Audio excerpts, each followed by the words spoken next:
Okay, cool.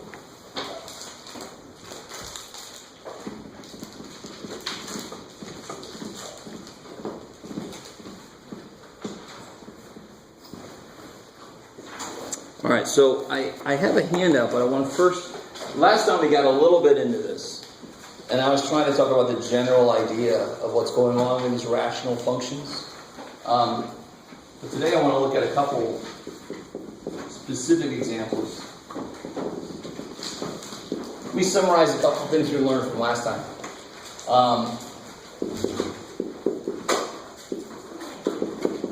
See if you guys are cool with this notation that I introduced.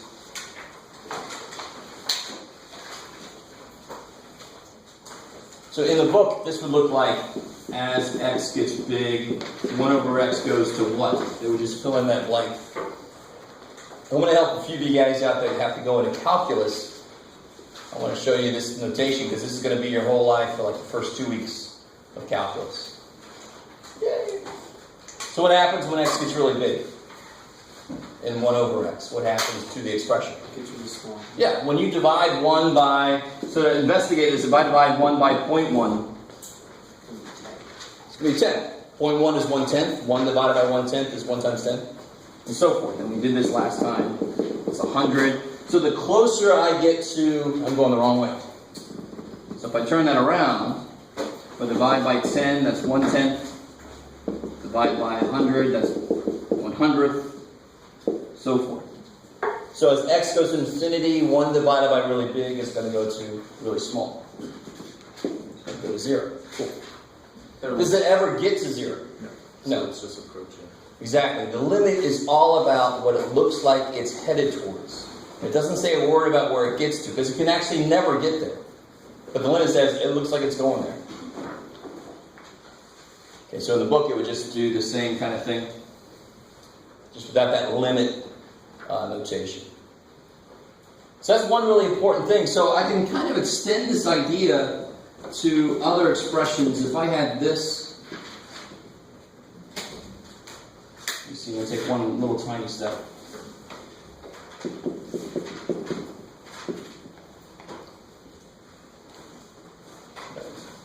Not mix my notations. What would that do? Same thing, right? Of course. So it doesn't matter what's on top as long as that bottom is an x, the top is a constant. When that gets really big, the -7 is just going to die. Right? It's going to divide it by big, big, big. Makes it small. Cool. So let's take that next step here. What about this here?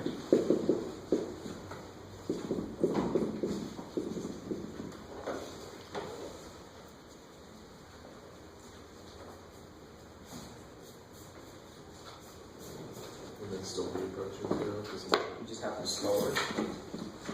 Say again? What do you just have to slower? Yeah, I like the idea you're thinking about how quickly they're going to 0, because that's actually what calculus gets into. All we care about right now is where they're going. We don't care how fast they're going. But it's cool that you talk about the rate that it's getting there. It'd actually be about the same rate as this. It'd actually be exactly the same rate.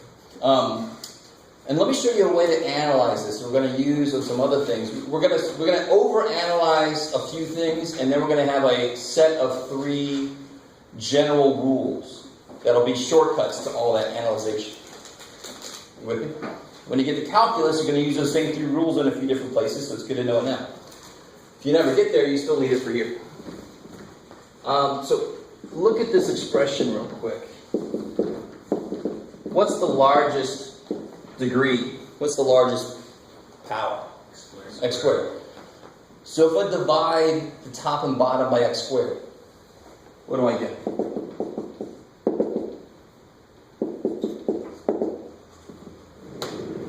What's x divided by x squared? 1 over x. 1 over x, I love it, right? There's an extra x on the bottom left over. So you get 1 over x plus 1 over x squared divided by 1. What do both of these do, according to this rule? Really small. Yeah, they get really small. This goes to 0, this goes to 0. So what's the whole thing do then? Goes to 0. Goes to 0. And from the very beginning, that might have been, some of you guys might have guessed that was happening. Because what's really important here is the bottom gets really, really big faster than the top. And the top doesn't go anywhere. The top's freaking 1. It just never changes. Here, which one's getting bigger faster? Small. The bottom one. It's got a higher power, right? So it's going to go to infinity faster than the top will, so the whole thing is going to get really, really small. You guys semi-cool with that? So I can only use this idea of dividing by the highest power once we've established this first thing. I'm going to go a whole bunch of stuff over x. They're all going to go to 0. And then I can see what does the whole thing do. Okay, maybe. But again, you could, if you wanted to, you could make a little table. And if I put in some values for x, right, if I put in like 10, what would I get here? What would the output be? 11 over 100. 11 over 100. If I put in 100, 101 over, 10,000. I like it. 100, 10,000. You can already see it's getting smaller and smaller and smaller. The top is getting bigger, but the bottom's getting really big. So it's getting much bigger, much faster, so that means overall the whole thing's going to go to 0. So what's the general rule, you think? What else could I have done here? What's the basic thing I did here to make it go to 0? Make sure that the bottom has a larger power than the top, has a higher degree, right? So if I had a more complicated looking thing,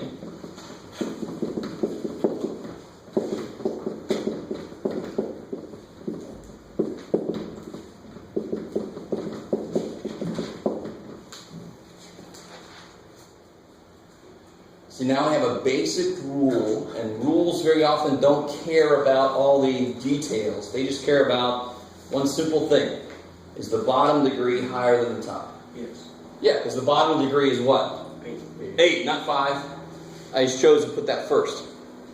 It's 8, and the top degree is 7, so this limit's going to be 0. The bottom is getting way bigger faster than the top. The whole thing is going to get smooshed down to 0.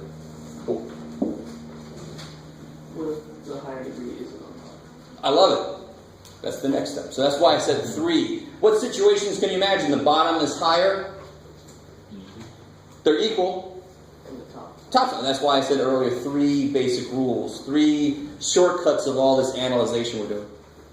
So by 0 you mean it's going to eventually get near 0? Yeah, the further you go out, the closer it is to 0. So like approaching. Approaching, exactly. Would you write that out, or would you just put 0? Well, if you write it out like this, the limit of this is 0. If you write it out this way, x goes to infinity, f of x approaches 0. Okay. But that's really what this notation means. Mm-hmm. The limit never gets there, it just says what does it look like it's getting to. Alright, how are we doing so far? It's the exact same thing that the book does. I just want to show you that notation that's going to be in the next level. Does it matter which notation we use? I don't mind. Yeah, either way that makes more sense. If you're going into calculus, you might as well get used to that one. If you're not going into calculus, you feel free to choose one. I like it. So that's one situation, if the bottom degree is higher than the top. What if, so bottom degree bigger than top, it goes to 0. What if the bottom and top are the same? That's 1. Gotta be careful. So for example, if I had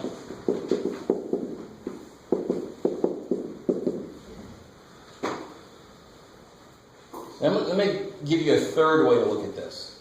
And the reason I'm doing this now is because it's the least rigorous way of doing it. It's what my old professors call a hand waving. You do a little hand waving, there it is. When x gets really freaking big, which part of this function doesn't matter at all?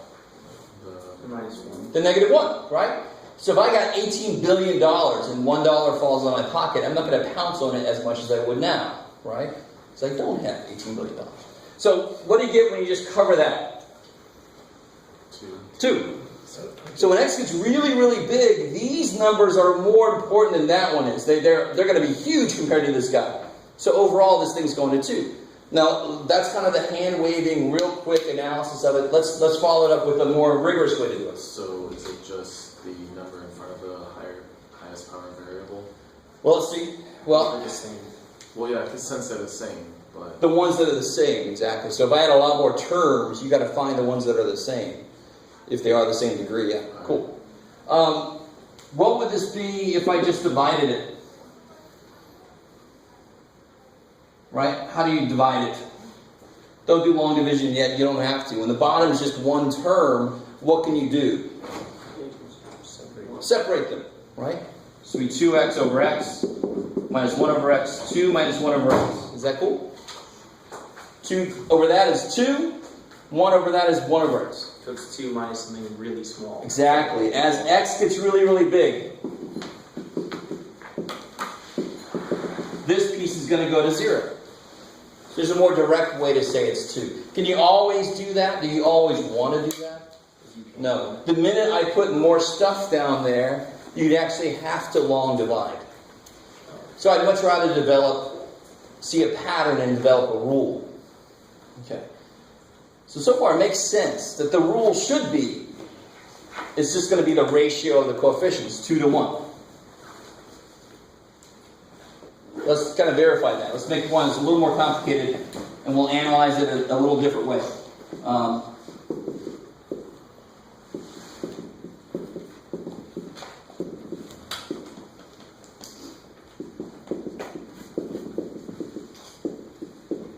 Okay. Let's do it the same way we did over there. That actually is the preferred, truly, purely mathematical, rigorous way to look at it. Right? And to me, I always just was like, well, screw it. It's always going to come out the same way. Who cares? If you understand that, you should be able to do the quick way. But I will make you do that a few times. What would I divide by to do the same thing we did up there? 4x squared minus 5x plus 2 divided by 2. the negative 5 and 10. Not the same thing we did here. Can I do the same thing I did here? No. You could, but you'd have to long divide. I want to, maybe stay away from that. So If I don't have to. But I want to do it that way then. So what are we going to divide by, sorry? Why did we divide by x squared here? Because it was the highest degree, highest power. So what's the highest power here? The 10x cubed. The cube, right? So divide by x cubed.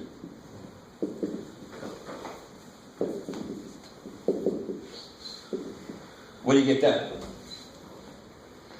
Don't make too big of a deal out of this. How many x's are left? 1. Where? In the 4x. On the bottom, right? I have 2 x's on the top, divided by 3 on the bottom. I'm going to have 1 left on the bottom. Minus, 5x cubed divided by x cubed is 5. And then 2 divided by x cubed is just 2 divided by x cubed. Sweet.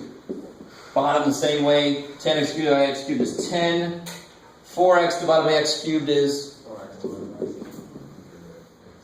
4 over x squared, right? 1x cancels, you have 2 left on the bottom. Minus 7 over all 3 x's, because nothing canceled. Which one of those terms goes to 0? Which ones? Is that Sorry. minus or plus?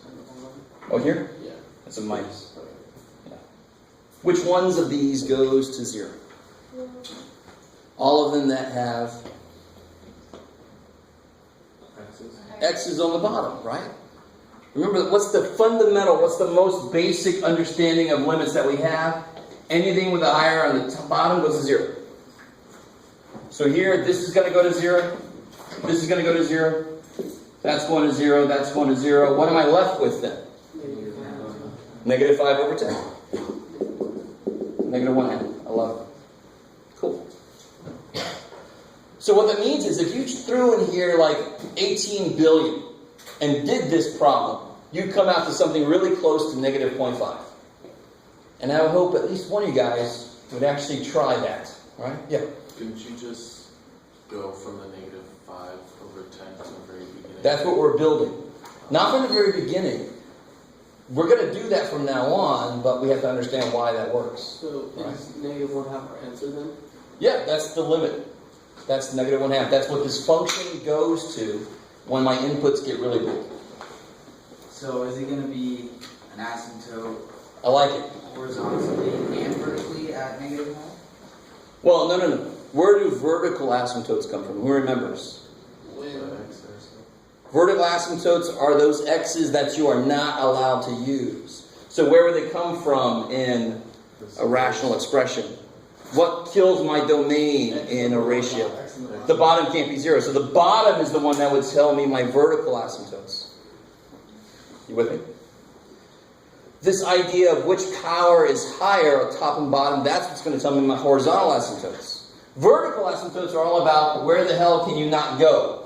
Horizontal are all about where do you eventually go. Right? Okay, maybe. So for this one, the horizontal one is negative 1/2. So when x gets really, really big, whatever my function is doing, it's going to have to eventually get really close to negative 1/2. It might do that from the bottom, but eventually it's got to get really, really close to negative 1/2. That's what that means visually. Okay. And this kind of thing happens all the time in populations. You very often see a leveling off because there's only so much that you can sustain. So if you put all of your stuff into your equation, how many people are there now? How much food is there? How much room do we have? How much water is there? Put that all in, and there's going to be somewhere it's going to be like, this is it, dude. You have a leveling off. It doesn't ever stop, really, but it's got like something it's approaching, some theoretical maximum. And you're like, if you want more than that, go to another planet. Do something. All right? I don't know why we want more than that. Yeah. Will it always be a horizontal asymptote, or will that, like... This idea, situation? this will always lead to where are your horizontal asymptotes.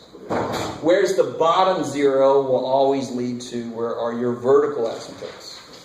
And I've got that on the little handout, but it sounds like a good note to take. All right, so we have one more situation to look at. So we got this stuff here?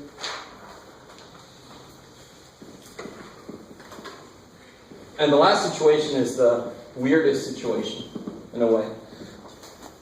But what would your gut tell you if the top was bigger than the bottom degree?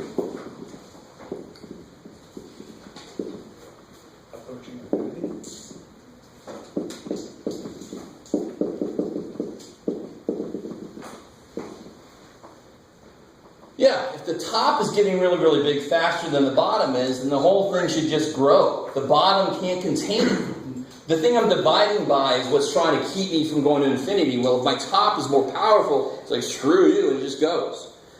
Unfortunately for you, we're going to be more specific. It's going to infinity, but how is it going to infinity? All right, you're like, what the hell? So let me see, what am I doing? Where's my little handout? Here. No, not you. We'll do it different. Let's see. We'll do it live.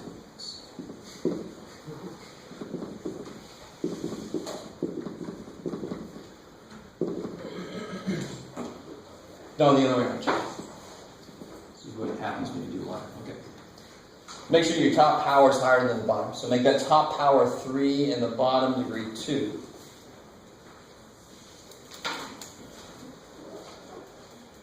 Now it seems like, let me show you what the method we used before tells us, and then I'll show you what you really, really have to do. All right? So the method we just used, what would I divide top and bottom by? X cubed. Always the largest one you see anywhere. So divided by x cubed.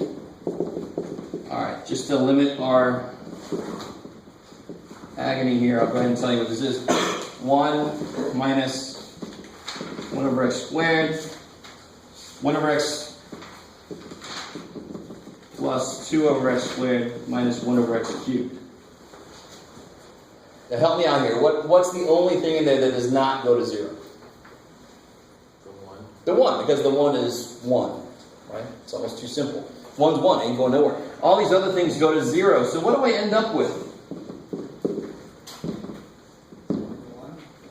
I end up with 1 over 0, which we know means infinity. I should know this. It's undefined, but it's also better known as infinity. 1 divided by very small gets really big. 1 divided by the smallest gets to be the biggest. Right? How do we feel so far? Unfortunately, like I said earlier, that is nowhere near specific enough. Because I want to know what shape, how does it get there? Does it go straight up? Does it follow something? What does it do? So to do that, and this is an awesome little review for you guys, long divide that. Go.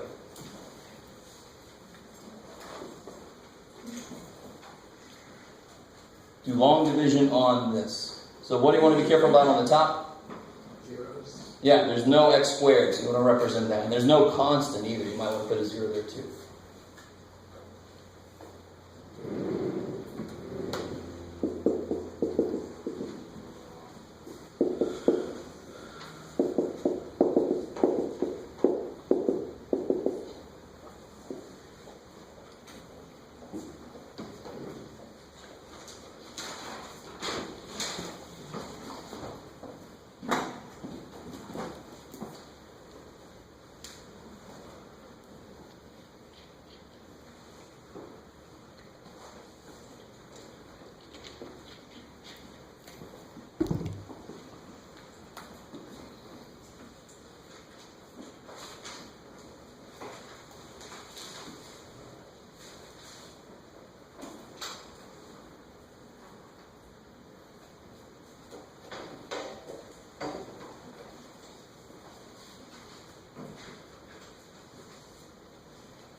Should be a 1 step. Because you know you're done when the next thing down there, let's see how many steps actually, might be 2 steps. So what's the first thing you guys did?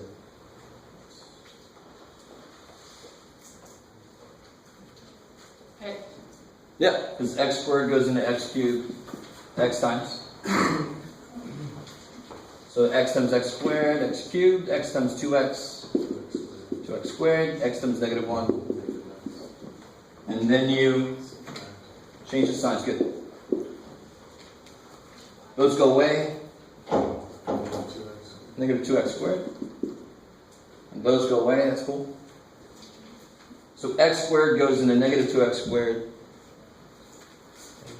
Negative 2. So it's a 2-liner. So minus 2x squared. Minus 4x plus 2. Change the signs.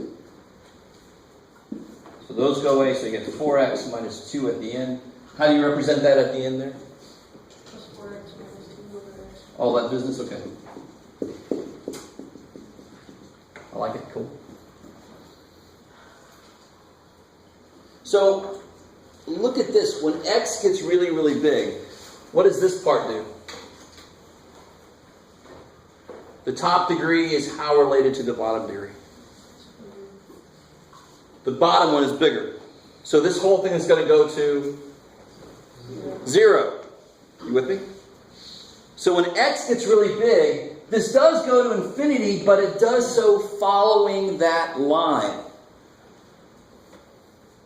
So if I were to graph this, here's the line x minus 2. So the line x minus 2, blah, blah, blah.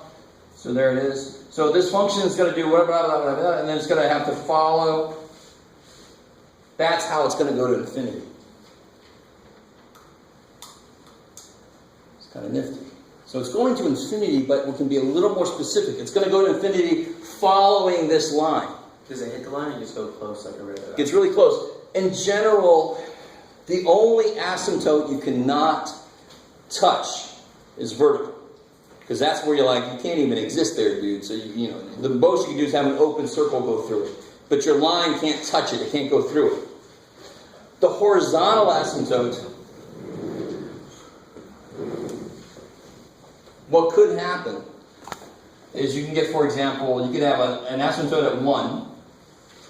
And all you have to do is when x gets really big, it's got to approach it. So you can either have a situation where you have it goes, and then it starts to approach it. So see, it can cross it in here, because what's horizontal asymptotes are based on letting x get what? Big. So horizontal asymptotes don't give a crap about small x. So when x is small, you can go through that thing all day long. When x gets big, it's got to start to approach it. The other thing that could happen real quick, since you asked, you're like, why did I ask? Is that going to have something like this? So it gets close to it, like. It crosses it infinitely many times, but it's always getting closer and closer. And that's like when you pluck a guitar string and it kind of dampens out. It's not going to go forever. Oh crap, it's going forever. It's going to eventually dampen out, right? So that's exactly what we're seeing. It's a sound wave getting dampened out.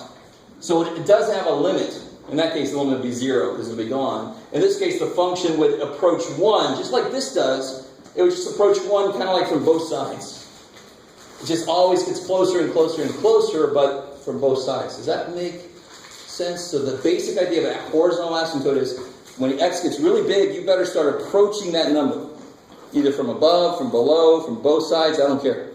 As long as you keep getting closer and closer and closer. Okay. So let's... So what would that kind of asymptote be? For the one that's normal? This one's called, surprisingly enough, it's called a slant.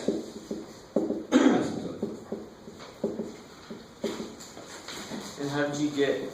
So it's how do you get the? It's this.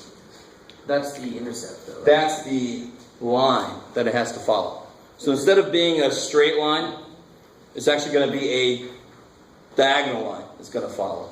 How do you get the slope of that line? It's this line here. Just one. Yeah. And that's supposed to be x minus 2. Yeah. Is it always, like whenever it's infinity, is it always going to have some asymptote? It's going to have some kind of asymptote, because you're always going to be able to long divide it. But to tell you, I love your questions. In general, it actually can have any shape, because you can imagine if the bottom was x squared, but the top was x4, aren't you going to divide into that like x squared? Aren't you going to end up with a parabola? So then, at that point, then the function, whatever it does, it eventually has to start going to infinity like the parabola. So it'd be like slant asymptote. It could be like that, Sound crazy. or it could just eventually approach it calmly, or it could do it crazily, spastically. So whenever it approaches infinity, it's going to have some sort of weird asymptote. So it has some kind of shape that it's going to go to infinity following. And that shape is going to be defined by whatever's left over when you long divide. It's kind of a neat idea. So remember earlier, let me go back a step, just to show you how that's actually nothing new. We had this one, I think it was this. If I long divide this, what do I get? 2. So I get 2x, change the signs to -1, so I get -1 over x. And that's exactly, of course, remember, that's what we got when we just split it up. But if I do long division on when they're the same, what's left over? A constant. That's why it's truly horizontal asymptote. What's a constant look like when you graph it? A straight line. When you have a higher power on the top, you're going to be left with something that's not constant. That's why it's going to be some kind of slant, or even at worst, some kind of curve that's going to follow. Yeah. So what does it mean? What does it mean if there is no remainder? Does that mean it's not approaching anything? It's just gonna. Oh, if there is no remainder, it just went in evenly. So actually, it is that thing. So that would be. If I had something like this here.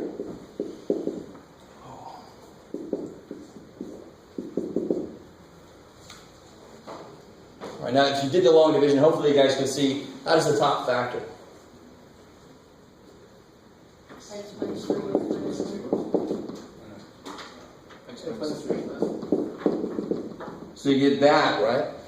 But that's only true for what values of x? It's only true as long as x is not equal to 1. So something freaky is going to happen at 1.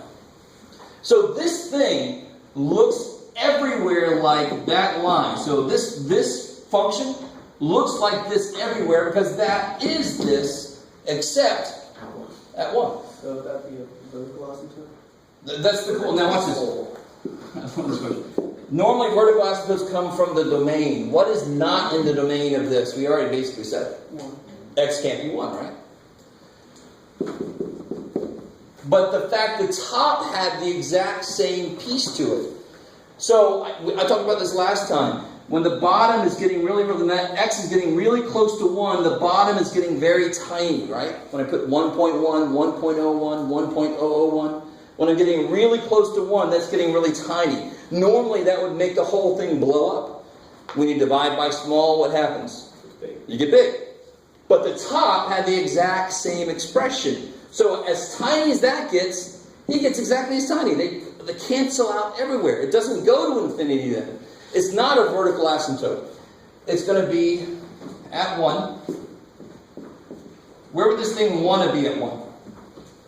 If you plug a 1 in here. It will be -2. It want to be -2, but are we allowed to use 1? No. So at -2, It's a hole. there's a hole. All right, now we've covered so much more right now than I intended to, because I want to back up and do some concrete problems. We've been talking about concept this whole damn time. If I'm one of you guys, I'm like, just give me a freaking problem. What would it look like? So I've done way too much at the moment, but that's the whole picture now. We basically talked about everything. You can either have a wall here, or at least you have to have a hole there, because no matter what you do, X can't be that. When you say wall, do you just mean a vertical asymptote? Vertical asymptote, yeah. So I call asymptotes walls.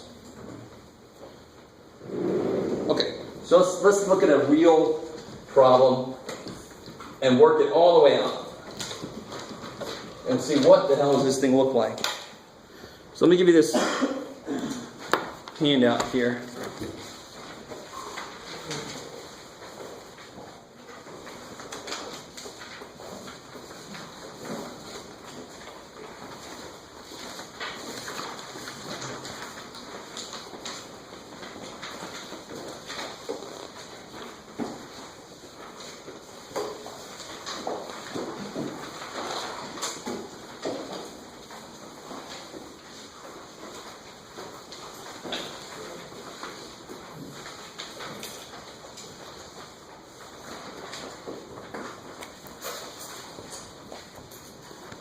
All right.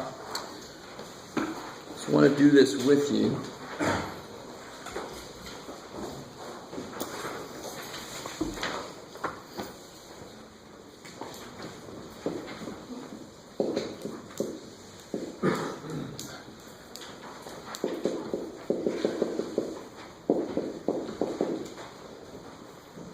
So my first question will always be, whenever you're graphing a function, the very first thing you want to find are your intercepts. Those are what I call the anchor points. You know, you can put those down there. You know your function is going to go there, so that's my anchor points. How do I find the y-intercept? 11. So if I make x 0, what's the only stuff left? 1/2. Exactly. All right, -3 over -6, which is 1/2. So never forget that. If you have to find intercepts, whatever letter intercept you want to find, make the other letters 0. So in this case, I get 1/2 for the y-intercept. 0, 1/2. Where would my x-intercepts come from? Factoring the zeros.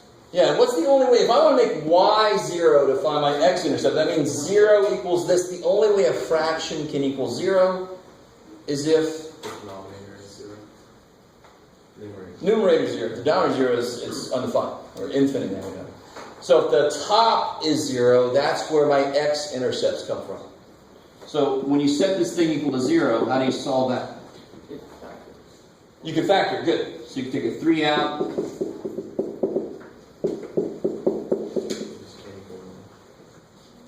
X plus y minus 1. Good. And be careful, this isn't a restriction question, really. It's actually where is my function going?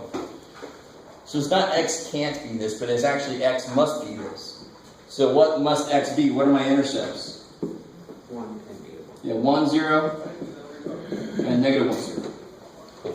So I got my y-intercepts, I got my x-intercepts. It's just the top, just a numerator. Exactly. Because then it's still an actual value, it's just 0. Exactly. The only thing that could possibly mess us up on that, and I'm not going to do this a ton, but if we have a situation like we looked like here, where the top wanted to have an x-intercept at 1, right? But the bottom said, screw you.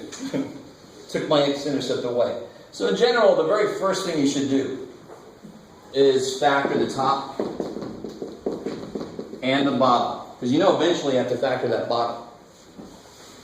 What would I need to factor the bottom for? Make sure it's not nothing. That's one thing. What else do I use the bottom for?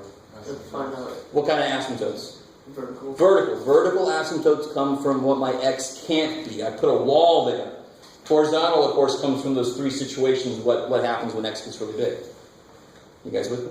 So it makes sense. The first step should be just factor everything. So what do you get on the bottom here? X plus 3, x minus 2. The bigger one's positive, make that positive. So I don't have that situation. Nothing cancels out. So none of my x-intercepts are robbed from me. I still have an x-intercept there. Okay, so I got my intercepts. Part B says, what are the vertical asymptotes?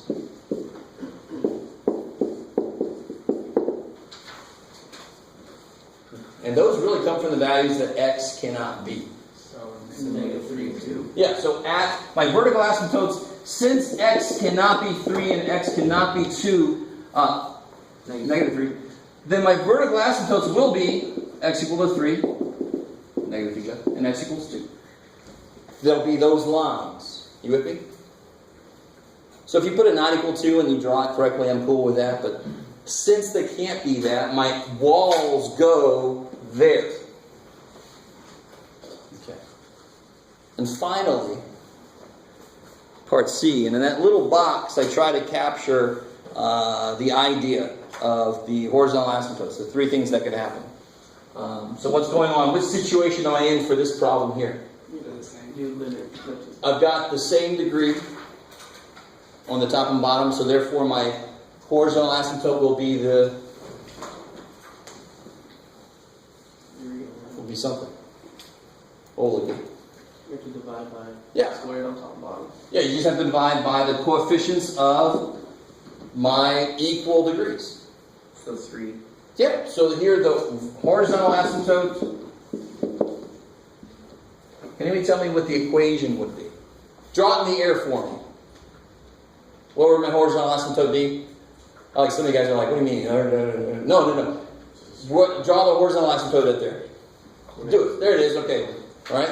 That's the horizontal. What's the equation of that line? I like the look I'm getting. Y. Careful. Y equals. Right. Vertical lines are x equals. Horizontal lines are y equals.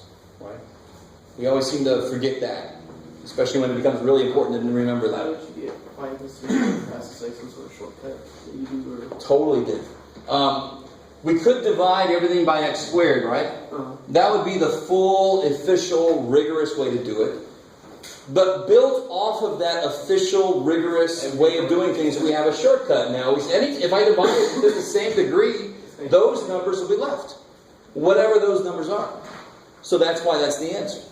Everything else is going to be over some kind of x. They're all going to go to 0. So that idea is behind that shortcut. so the coefficient of the highest exponential. The ratio of those, that's the answer. Okay. I like it. Yes, sir. What does it even look like if it has 2 vertical asymptotes and 1 horizontal? I love you asked the question because that's what we're going to do right now. Here we go. I'm not going to stop there. It's crazy because, of course, like I said on this page, I say I give you a couple of clues, but let's first graph it a little bit to see why I said find f of -4, f of 3. So if I start to graph this thing, what can I put down there for sure? The horizontal vertical asymptote. And the only thing is, one thing I want to caution you about is you don't know what your scale here should be yet. I feel pretty good about my x-axis. It should be 1s. So I have an intercept there, and I'll have an intercept there. Is that cool? Is that cool? Same thing you should do with when we're doing the end behavior and all that kind of business. You don't know what your y-axis scale should be until you start knowing some of your function values. How high up and down does it go? Now I could also draw in, where are my vertical asymptotes? -3 +2. and 2. So I'll put those lines in. And let me actually throw one more thing in here. Where those came from, what multiplicity do they have? Where those came from, what multiplicity do they have? Yeah. 1. Is it like you didn't sound sure about it? There's 1. They're definitely to a first power, right? So what's it going to do at those roots? If it's an odd multiplicity, it's going to go through. So I know it's going to either look like this, right? It's going to go through and then through, or it's going to be like that. You semi with me? A little tiny bit? All right, so I almost always do this. I want to help you guys out a little bit. I give you some points to look for that will end up helping you. But I want to show you why this is true. So let me see if I can remember here for a second.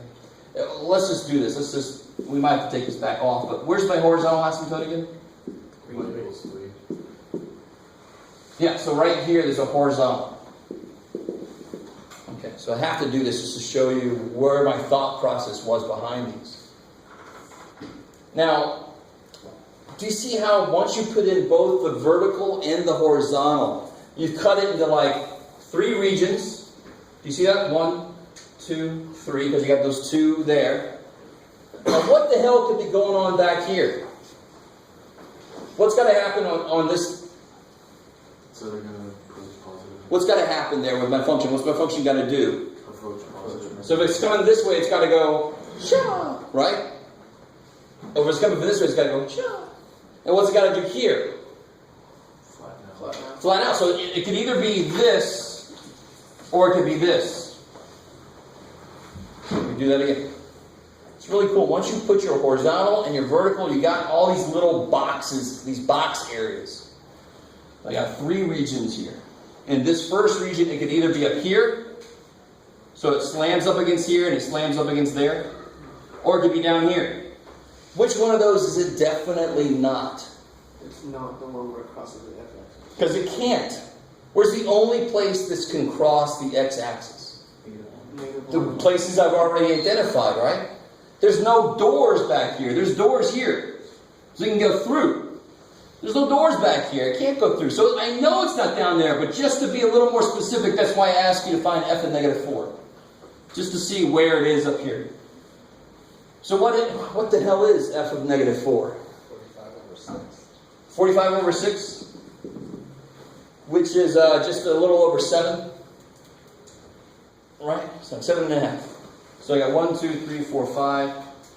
My scale's not too bad. 6, 7.5. So it's going to be right there. You guys semi with me? So that And again, this is probably brand freaking new to most of you guys. It's not hard, it's just new. Right? So you just got to realize the way to look at this. Yeah. So would you just draw it as approaching positive infinity? I love it. So this side, it's got to go towards that. On the other side, it's got to eventually, and I just didn't give myself enough room, it's eventually got to go there, right?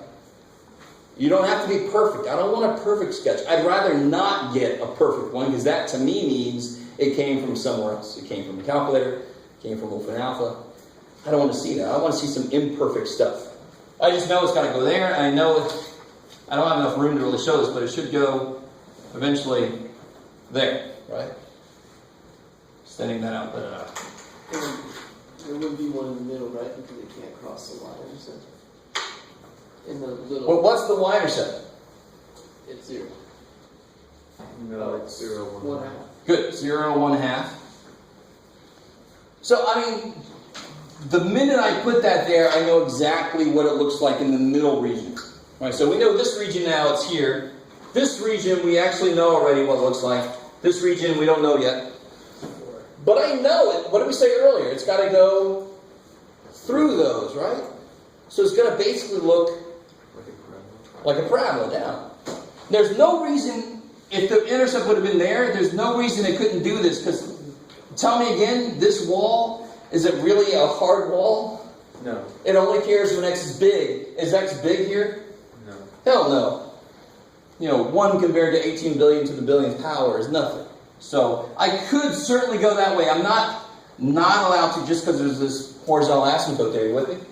So I wanted to get real clear. We just happen in this case, we do go this way just because the y-intercept was there. And I got to go through. But it could have been there and got through up. I could go through this horizontal asymptote all day long. As long as I'm eventually getting close when x is big. Then what is defined as big? I love that question. I don't know. There's just no way, if you take statistics, you have the same problem in statistics. You got to take a big sample to be sure about what you see. What's a big sample? I don't know. It's big. So big really means anywhere towards infinity. So to be completely honest, my function doesn't have to go anywhere near this thing. Maybe even at 18 trillion, it's still like, But I mean, at some point, before I get to infinity, it better start getting close to that thing. So big is not defined because it depends on the function. It's just eventually you better start coming towards this. At some point, it's got to start coming towards this, right? It could actually do it right here. So I'm not saying when x is little, it's not going to do that. It just doesn't have to. Yeah. So for the powers, for the x, is the highest power, is that going to dictate the shape of it? Like if it was a cube, would it do the two different endpoints, or is that just a coincidence? There's a few things going on. You can't always make the generalization, but because here you got like x squared over x squared, and that's why we got this constant thing. But close to 0 is not the easiest thing to tell what this thing's going to do. So here it just ends up looking parabolic. That doesn't mean this is a parabola. I'll put money on it. This is not a parabola. It just looks like a U shape. Yeah. Right? So it doesn't mean it's somehow related to an x squared. It's just what the function does there. Sometimes you can relate it to the powers, but not all the time. Not directly. What do I have to do over here? And that explains my last little point. You check. Yeah, and which side do I know it can't be on? Up here or down there? Can't be down here because there's no doors. I can't go through. So a few of you guys, when you did on the quiz, you had too many x-intercepts. It was going through where there was no x-intercept. It can't do that. The minute it goes through, that's an x-intercept. I found all my x-intercepts. So I know it can't do this. If there would have been an x-intercept here, it would have. So I asked you what's f of 3, just so you can see where it is up here. And f of 3 is 24 over 6? 4? No? Did I do that right? So it's 4? So f of 3 is 4. So then it does like that. It has to go up against there and against there. So does that necessarily mean that in those gaps there's always going to be a graph there?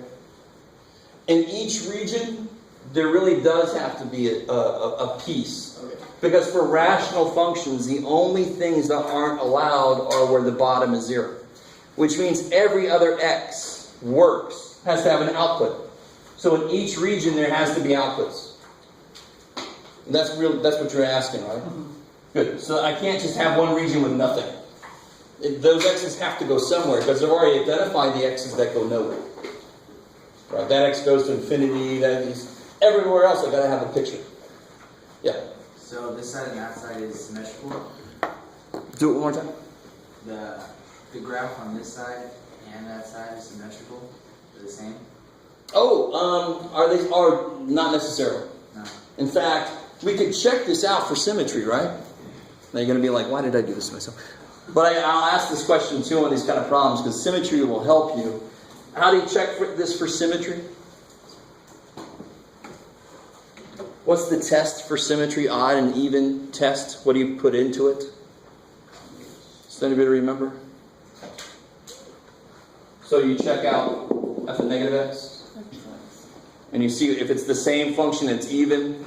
If it's the exact opposite function, it's odd. Right? Kind of goes to the parabola. When you put a 2 in, you get a 4. You put a negative 2 in, you get a 4. You get the same thing no matter which side you're on. That's even. So if I plug a negative x in,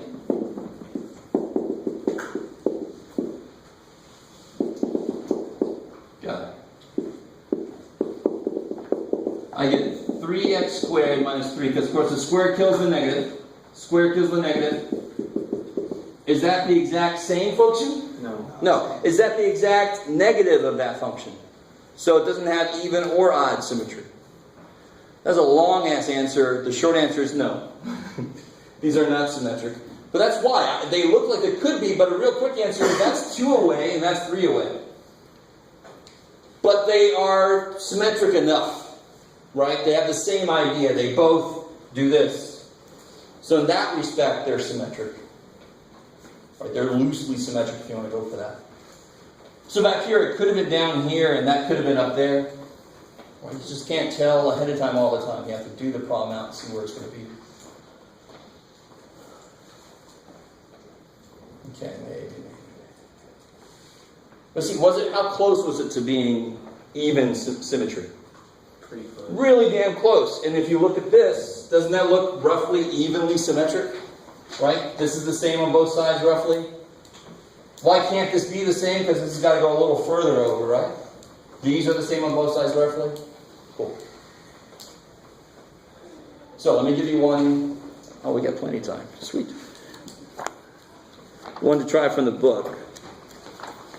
This is on page... Here we go. Page 290.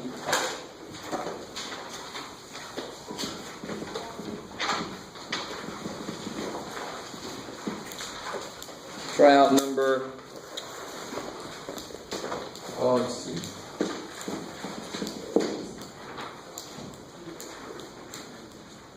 Yeah, number 51.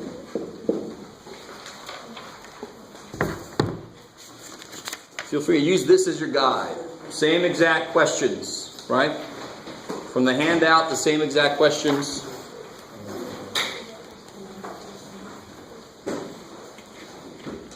Would you be able to possibly put the problem on the board for people who do not have it? Oh, the booklets out there.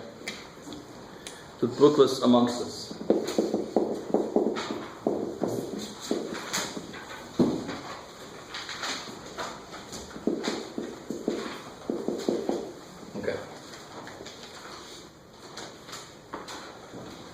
So do the exact same steps as we did on the handout.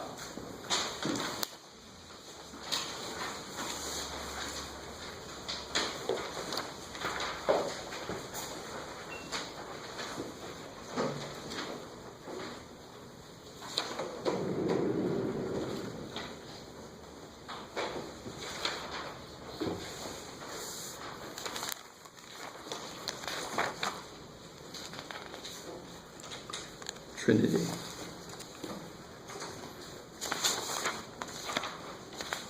Sabrina. Brianna.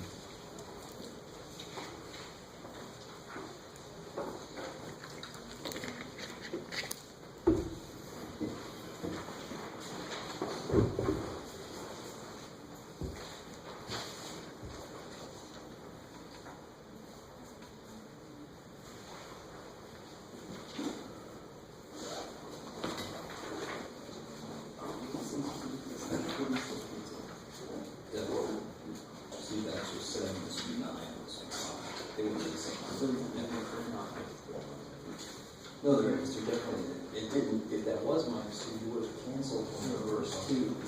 Exactly. Since neither of them canceled, they're still both there.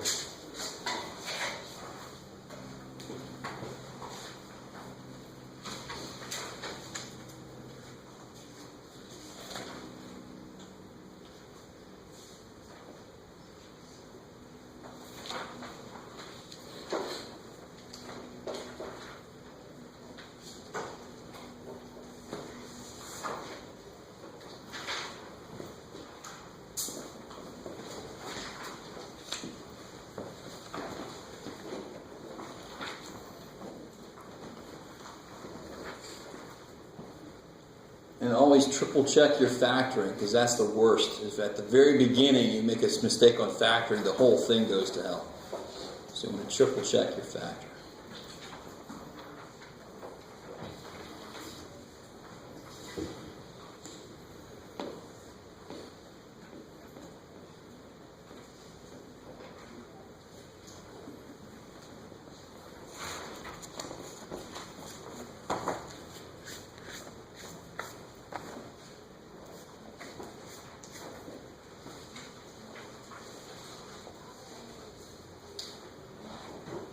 You guys practice test while you're working on that.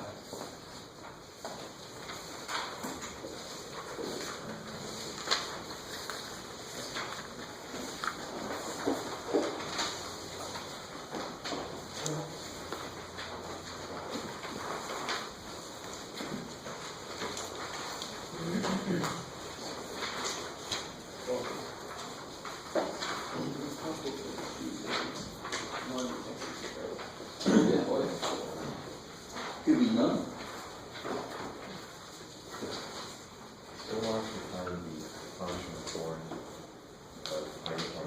No, that set might be different points. Okay. Yeah.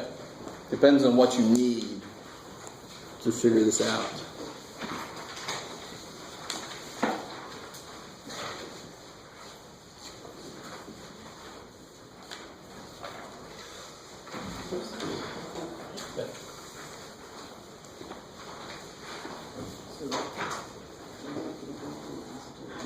Good. So just put dotted line at the ends. Seven line leading up into that, yeah. Just so you don't forget. And the back side too.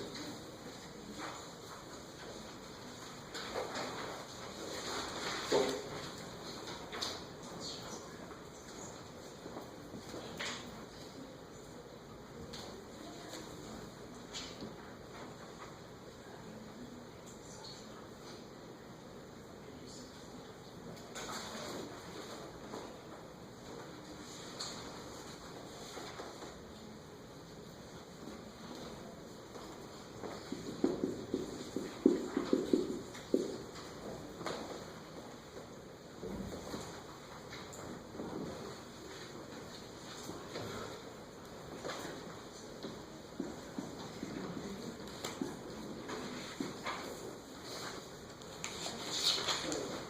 Just to help you guys out a little bit, part D, you want to find these points. That's what's going to help you out on this graph.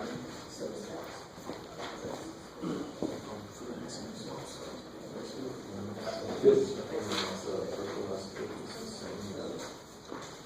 No. Where's the factor in this?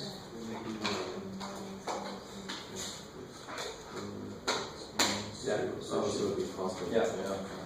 If that does happen, it actually means something should have canceled. So then you have the open circle situation. Yeah.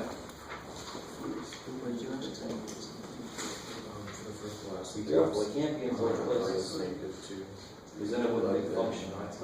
Does it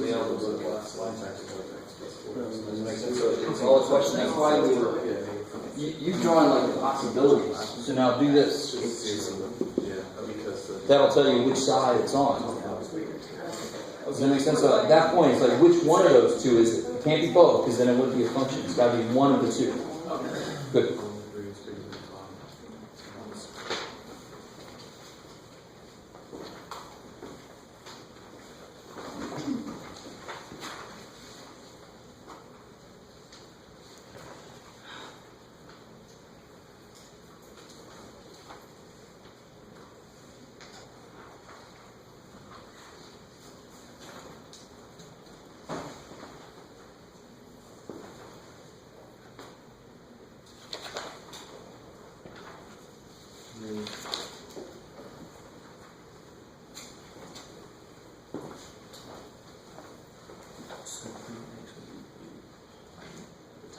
Good.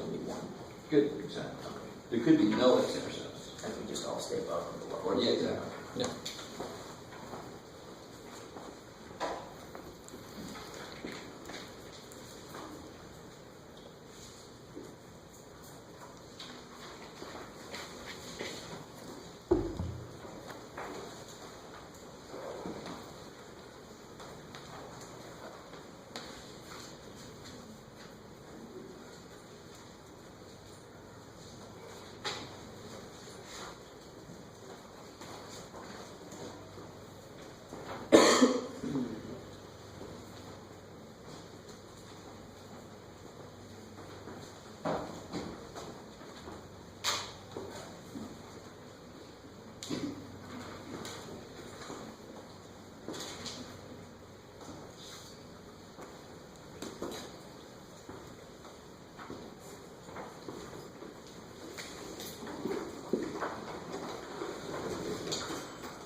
So where's your x-intercept?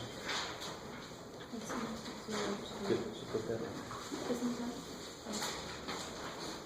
That's the, well, wait a second, you mean 2, 0? Maybe. Or it should be negative 2, because what makes it 0? Because you're right, it can't be that. Yeah. So is it 0 negative? Yeah, because negative 2 would make that 0.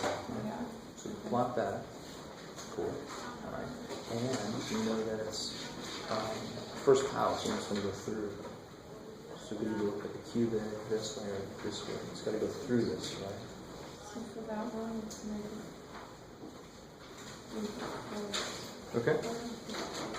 So plot that. That'll help you figure that out. Careful. Just negative 3/4 on the y-axis, right? Okay. So now you know what that does. And you don't have to be any more specific than that. So since it goes through this, it's got to go through that. Yeah, exactly. And you've got to go up against this wall, right? So what if Exactly. I love it. Through, over, sweet. Yes. Looks like the idea. Yeah, so it has to go against the vertical. But we don't know how quickly it's going to get there. So But just for either way you did it, it's the rough sketch enough. Yeah. Yeah.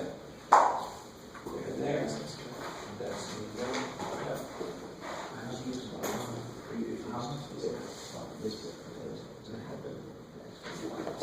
so what's the wall? One. So you know it's got a 50 root. Yeah. Because that's not exactly how it's going to happen. And it's got to go through that y-intercept, right? Okay. So And there's no other examples on the side. either sides. Right. Wall. The vertical So where's it got to start? Let's just get like shape of It it. start here, go there, no, but then it could get back down there. Wait, did you There have you go, one? sweet, exactly. Just like you did.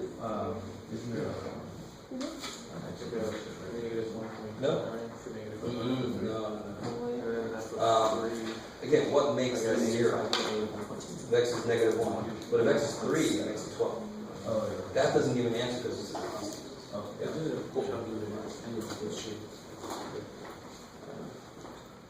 So what are you guys getting for your x-intercept? Negative 0. Yeah, because that's what's going to make that 0. What about your y-intercept? Exactly, because you just cover all your x stuff, you get 6 over negative 8, so negative 3/4. Vertical asymptotes? Be more specific? I like it. I seem to make a point out of that. So if you put 2 and negative 4 in your test or quiz, you will lose points. Vertical asymptotes, horizontal asymptotes are lines. Right? So you have to give me the equation of those lines. So what about the horizontal asymptote? What situation am I in? The bottom one's bigger than the top. The bottom's growing faster, so the whole thing's going to go to 0. I love it. So this would be y equals 0. Sweet. So let's see. Part D will be here, right? So I've got everything I need to get started. I've got my x-intercept.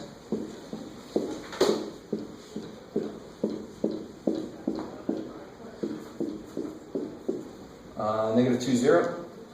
Got my y-intercept 0, negative 3/4. Got my walls at 2 and negative 4.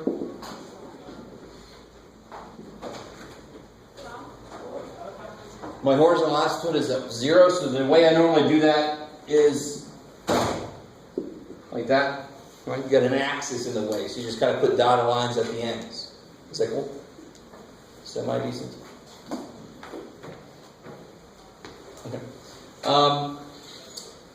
So the middle one is the most well-defined. In fact, what's the multiplicity of this root? Where did it come from?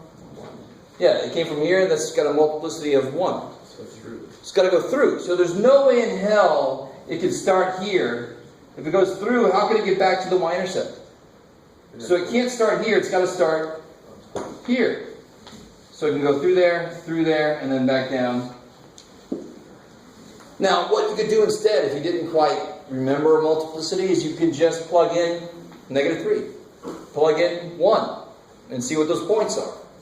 I don't want to see like 20 points plugged in. No, I want the least number of points you can live without.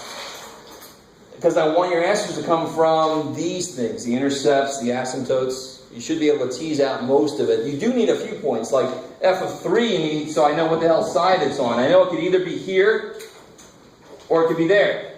You with me? Because it's got to slam up against that wall, it's got to slam up against that wall. So it could do that up there, it could do it down there. I don't have a freaking clue. So what do? I plug in f of 3. What do you guys get for f of 3?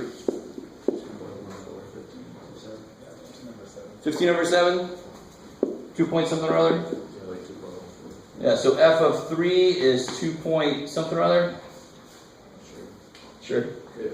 And then and all I need then is this. I don't need to be any more specific. That's all I really need. Alright? You could find some more points if you wanted to be more specific, but I'd rather you didn't. Yeah? Why is the shape in the center like cubish? Sorry, I don't know. So it's okay. It's cubes are not the only things that have that shape. This looks like it's trying to be something that's almost got odd symmetry, right? And it does it because this is an X, this would be like a line, so it's trying to go straight through that. But it's influenced by all this other crap, right? So it ends up looking cubish because it's got odd symmetry. So there are other functions that exist that look like our more basic functions because they have similar symmetries. Say that a lot. Is that cool? So can you see anyone here there's a cube? No. So I can't explain it in that way because I'm not supposed to be able to. It just happens to have roughly odd symmetry. So it might look like a cube, right? What happens back here? What's f of 5? Negative who? What? 1.29. Negative 1.29. So at 5, it's at negative 1.29. It's about right there. So then all I need is slam up against that wall, slam up against that wall. And see how that continues the idea of this roughly odd symmetry? Odd symmetry is through the origin symmetry. Does that, like the last one we did, look very even because its top power was squared, right? Now it also plays with the bottom, so it doesn't always work that nice. But this one just happens to work that nice. Yeah.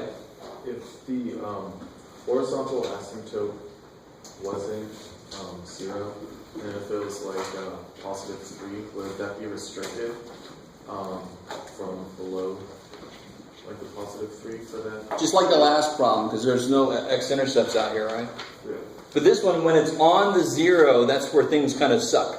Because then it doesn't matter that there's no intercepts. I still don't know which side it's on, right? Yeah. But when it's lifted from that, if there's no x-intercepts, I know it has to be on this side.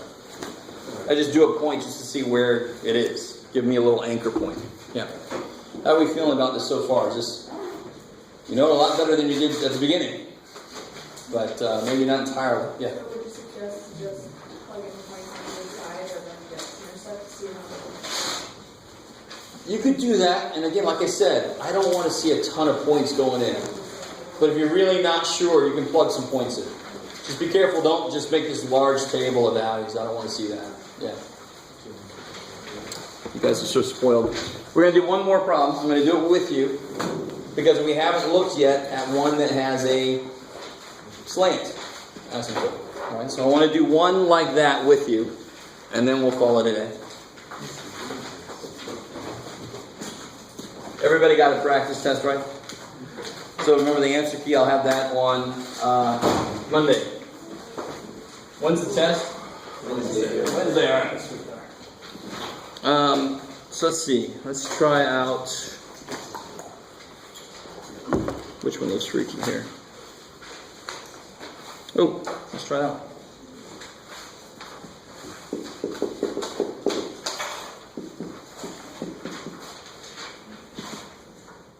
Oops, where did I get that?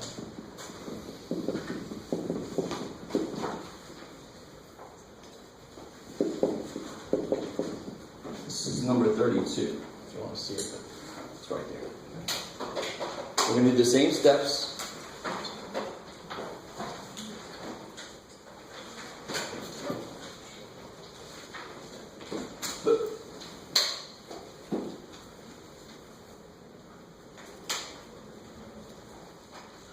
So what's the very first step?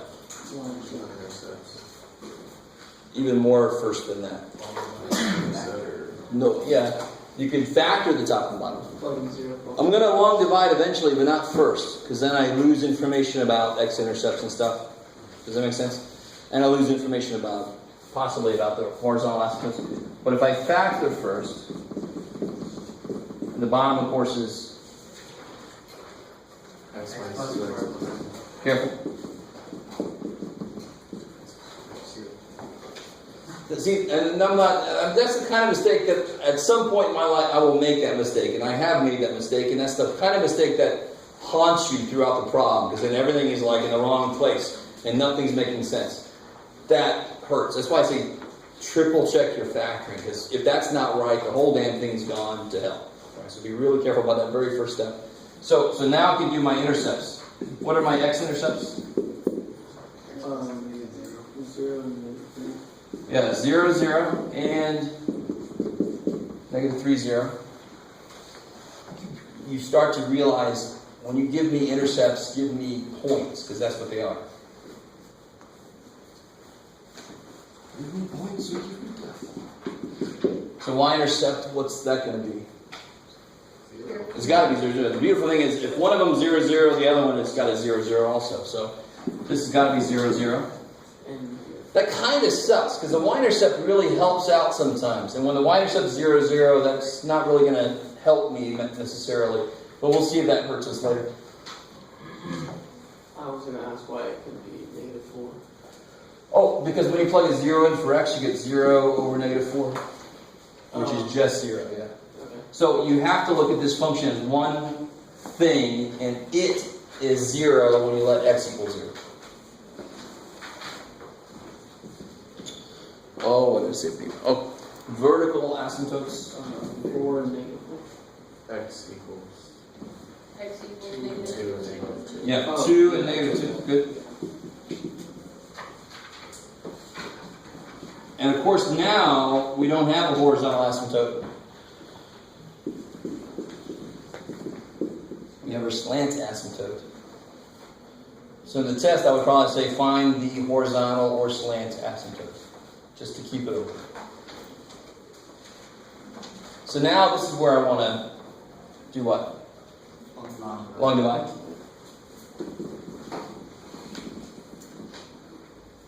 I should probably give myself a little more.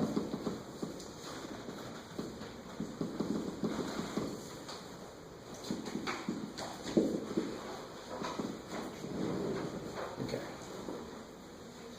So help me out here. X. X. Oops, I gotta put that over there. Put some zeros in there. Here's my -4x. It lines up with my no x's, right? Because I always have people put it, no, the like terms, they're not like terms, but somehow they get put together anyway. Then you change the sign, it's cool. Those go away. The 3x squared has got nobody. 4x is there.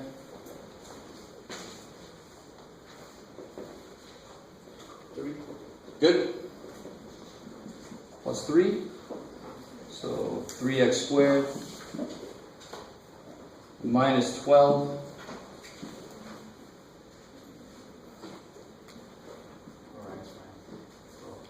Good. Well, careful. 4x plus 4. Good. Gotta change that sign.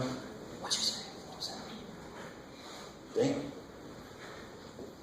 And then, of course, what do I do with that? How do I know I'm done with the dividing? Is when you have left is smaller. Exactly. This has got a lower degree than that, so that cannot go into this. Right?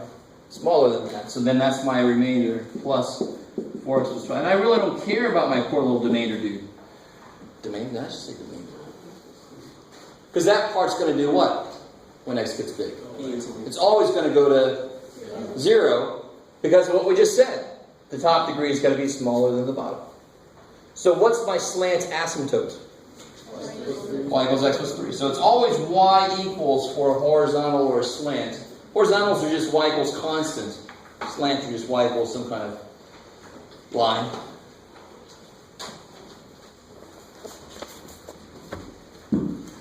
Okay. So now we do exactly like we did before. We've got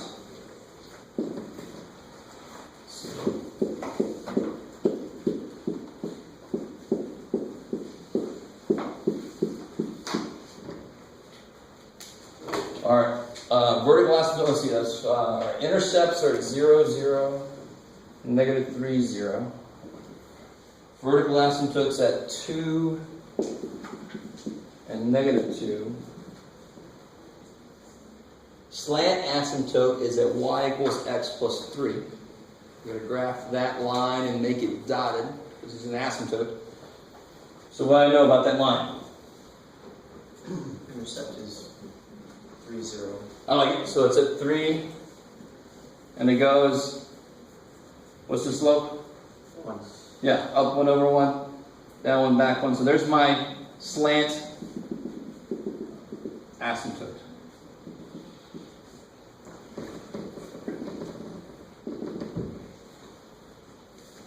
So it's the same idea as before. So before, when I had vertical and horizontal, I had these little boxes, right? So I still have 1, 2, 3 major regions where I have to have it exist somewhere. But now, for example, over here, it could either be big ass dude, or it could be stuck in here, right? Because so the minute I start making it slanted, it's just making less and less room for the little dude to live in, possibly. Or it's down here. Ah. How do I know it's not down here, of course? There's no. No, it's intercept. But just to make sure where it is in here. 2, 4, 3. Yeah, 1, 2, 3. F of 3 is something or other. 54 over 5. So almost 11. 10.8 maybe? I don't know. Let's go with it. So let's see, that's 1, 2, 3, 4, 5, 6, 7, 8, 9, 10. So it's way the hell up here. So it wants to go here and there. So that's the one bad part about this. You might have to, let's see, how could I help you out? Well, what I normally do to help you out is I tell you ahead of time what function values to look for. That should help you with your scale.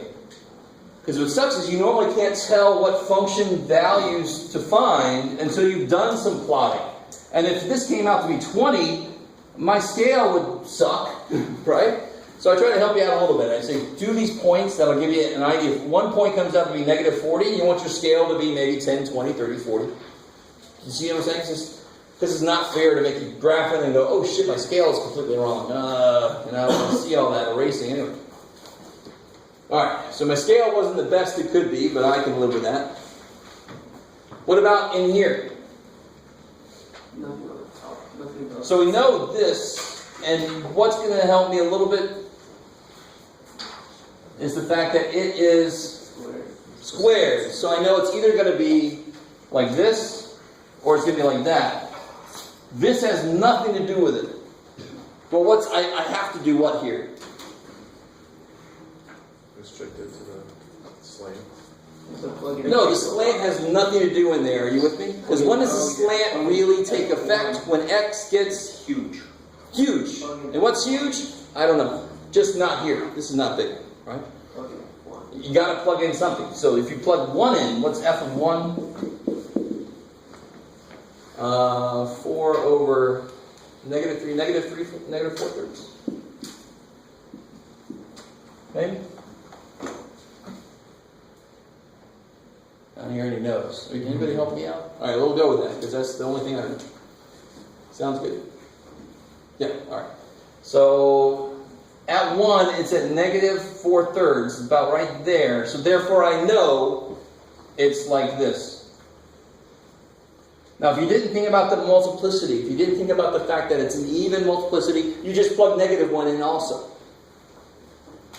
Does that make sense? So you don't have to know that. It's good if you do. You really should. But if you forget it or you don't really understand it, just plug another point in. So I still have to figure out back here. And what's really, really freaky is I didn't probably graph that well. Well, actually I did. Because at -3, that slant asymptote would be 0. So that is getting kind of weird. Right? You with me? So somehow this thing has got to, either it's going to do like this, go through. How do I know it's going to go through here? Because it's on 0 already. Well, because it's an odd multiplicity. You're with me? So it's either going to go through and then come back and approach this, or it's going to go through. Now, why do I know it can't do this? Because if I go through, this is weird. I want you with me, though. If I go through, what do I then have to do? Come back. And can I come back? No. Because there's no door there. So I know it's got to start up here and come down. But just to get a feel for things, let's figure out what this is. F of, what is that? 3, 4. -4. What's F of -4? -4/3. Oh, still -4/3? Well, let's see, this will be, I think, 16. So -16 over -2 times -6, -12. No, what did I say? -2, so +12. Yeah, so 4/3. Negative. So it is -4/3 at, 2. This really doesn't help me out, does it? Still right on the line, that sucks. So if we look at 3, so I know it's got to come in like this. I know it's got to go through. My line is just not good enough to tell what side this is on. So what's F of -5? That's -4/3. F of -5 is 25 times -2 over -3 times -7. 21. So like -50 over 21. That's 2.4. Thank you. So this will be -2.4. That's still pretty damn close. That's crazy. Yeah, so it's going like that, maybe. And that's fine for my problem is I can't tell easily where that point is. And I'm thinking when I drew this, the slant asymptote, I kind of do what humans normally do, which is I curved it down a little bit. So if I look at F of -4 is -4/3. It is on that side, so what I think it should do is that. It goes through and then it has to come close to it.